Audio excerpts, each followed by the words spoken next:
If you've ever wondered why some people lose weight while reverse dieting, today I'm going to give you 6 reasons why this could happen.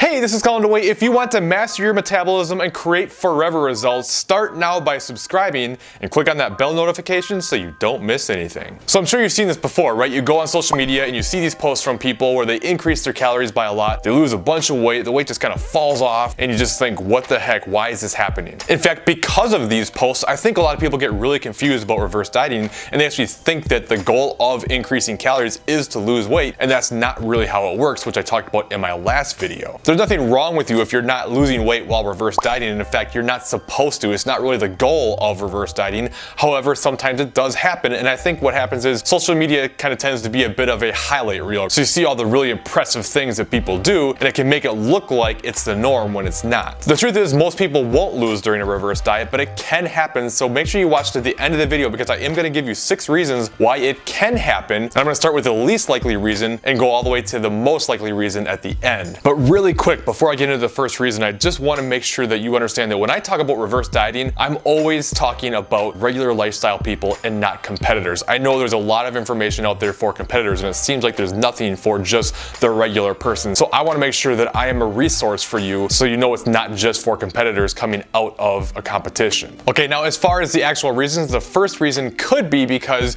you start utilizing a diet that has a more effective macro split. For instance, if somebody goes from like a ketogenic diet to a high protein diet and you equate total calories, you're going to get a higher thermic effect of food from the extra protein, and therefore you're going to burn more calories from the food that you eat and net less total calories. The thermic effect of food, if you don't know, is basically the amount of calories that your body burns just processing it through the body.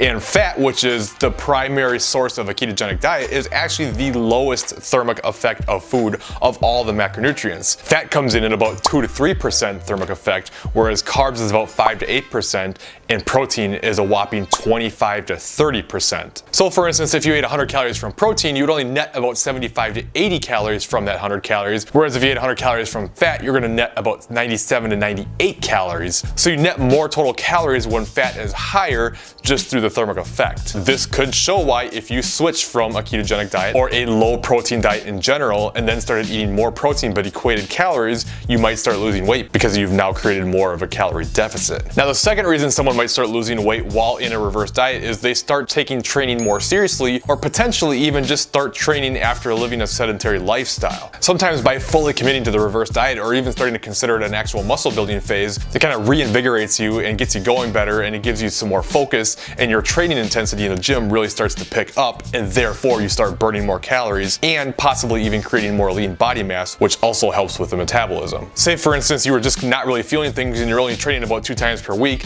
and now you get excited and you start training 4 or 5 times a week, or even more so, you go from not training at all and just having a yo-yo dieting, calorie restricted diet, and now you start training while increasing your calories. Now the training effect is really powerful, and nothing changes body composition the way training does. So this could be a reason why you'd start losing weight while in a reverse diet. Another reason you could see some weight loss during a reverse diet is if your metabolism basically just starts to speed up at a faster rate than the increase in calories that you give yourself. This is especially true for somebody who is coming out of a dieting phase and is really diligent with their calories going into the reverse. For one, if you stop a dieting phase and then you go into a reverse but you don't bump up your calories too fast, you're technically still going to be in a deficit, and this can be a really good strategy to help the reverse diet process go a little bit better and build some wins before you get down the road and increase calories more and start gaining a little bit. Plus, if you've been dieting for a long time, your metabolism is going to be suppressed, your hormones are going to be all over the place, and by starting to increase calories, all these processes start to pick back up again. So in some cases, you start increasing the calories, things in the body start picking up, everything starts speeding back up again, and now it speeds up faster than the amount of calories that you're actually giving yourself. And as I've talked about many times before, the slower of a pace you increase your calories in a reverse, the less likely you are for weight gain.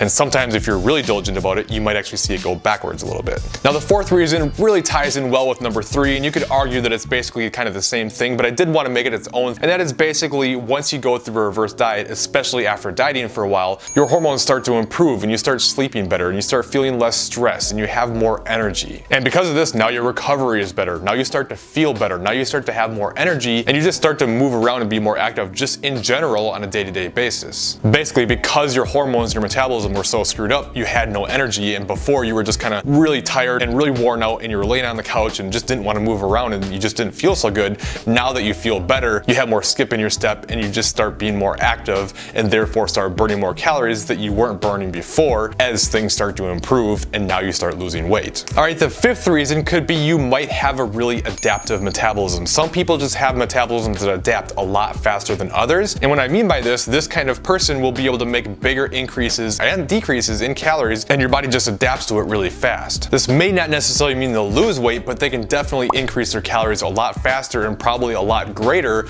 without seeing increases in body fat because the body does adapt so fast. So for this person, you might see a very significant increase in calories without much change in body weight at all, and maybe even lose a little bit. Which this might sound really great, and it certainly is for a reverse diet, but what works well for them because of the reverse diet also works against them when it's time to cut. Because their metabolism is so adaptive, they are able to increase calories fast and not see much change, but then when it's time to cut, they have to be that much more aggressive because their metabolism will adapt really fast to those changes, so they have to change more frequently and be more aggressive, and it makes it much harder to lose weight. So as always, there's trade-off here. There's pluses and minuses, and if your body adapts really slowly, this is going to make the reverse process that much harder because it's really hard to get your calories up then without gaining a bunch of weight. But on the flip side, when it's time to cut, it's going to work to your advantage because now you can make more significant changes in calories and your body won't adapt right away, and you can ride them out longer and you can see better results and be able to stay at those calories for longer. So no matter what type of metabolism you have, just understand that there are positives and negatives to both sides, and you just have to accept how your body is and work with it the best that you can. But it also shows that not everyone's the same, and we can't just put everyone into a box and say everyone should do the exact same thing. Alright, the last and in my opinion most common reason somebody will lose weight while in a reverse diet is simply just because their adherence to their diet improves. Sometimes just simply allowing yourself to eat more calories makes it easier to stick to the plan because you don't feel quite so restricted, and especially if you have binging tendencies. Say for instance you were saying I'm going to eat 1200 calories a day, you might do that for 5 days of the week, but then you have 2 days where you eat 2, 3, maybe even 4,000 calories and you completely blow it out and you just have a really hard time sticking to the plan. But then you start increasing your calories and maybe now you're eating 13, 14, 1500 calories. Now you find it easier to stick to the plan, you don't feel restricted, you don't feel this need to overdo it, and you feel better about things. And now even though your target calories are higher, your actual consumed calories for the week are less than they were before. Remember, it's not your target calories that determines the results that you get.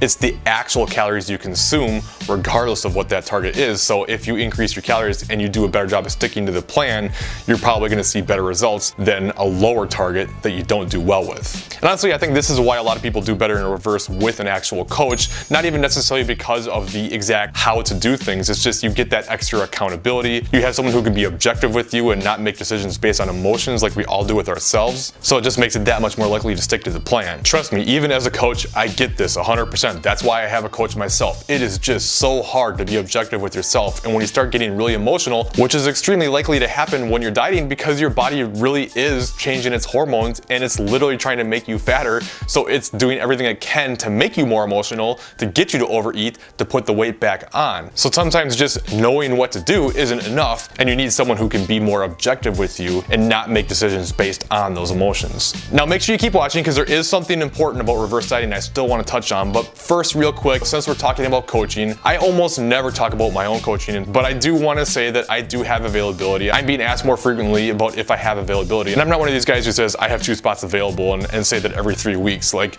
no, I have availability. I'm not full yet. I don't even know what that will look like at this point. So if you are interested in coaching, I will have a link in the description below that you can go to apply. And if you do that and you don't see an email from me in the next 24 hours after applying, make sure you check your spam folder because I do send videos for every single application that I get. And I think because of the link to that video, it often goes into your junk folder. So make sure you check that. Anyway, as mentioned, there was something else about reverse dieting that I wanted to mention, and that is that you can end up holding a leaner body composition while eating more calories long term. But this is going to happen through cycles of reversing to improve your metabolism, cutting back down and losing the body fat, and then getting your calories back up in a reverse diet. So if you're someone who has a suppressed metabolism right now and you're overweight and you're maintaining on a lower amount of calories, well, by getting yourself into a good spot metabolically and then cutting and then being really diligent about your reverse again out out of the cut, there's a really good chance that you're gonna get your calories much higher than you're eating now and be much leaner, which is like the dream, right? And this is what happens when you're really patient and play the long game. By the way, maybe you've noticed this, but it seems like whenever anybody talks about reverse dieting, they only talk about what to do with calories and macros, but nobody ever talks about cardio. Lucky for you, I have a video covering this very topic, so make sure you check out this video,